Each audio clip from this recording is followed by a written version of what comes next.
Ustaz Umar, I have a question. If a man has limited resources, who should he maintain first under Islamic law? His mother or his wife? That's a good question, Ibrahim.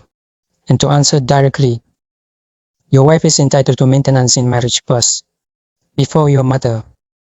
Here is the reason. In Islam, a wife has a first right to maintenance from her husband. Providing for one's wife is obligatory or compulsory on the husband, even if the husband is not wealthy. Allah says in the Quran that a father is responsible for the food and clothing of the mother of his child. This shows that caring for the wife is a clear duty of the husband. Allah also says in Quran 65, verse 6, that a husband should provide for his wife according to his ability. Islam does not force a man to spend more than what he can afford.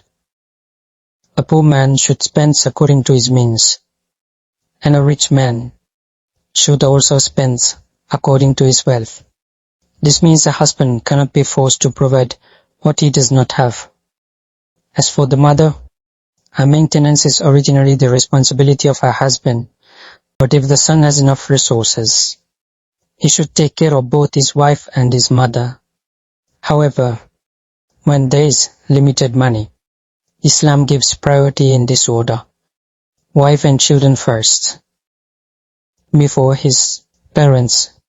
In summary, a wife's maintenance comes first, but a mother must also be cared for when the son is able.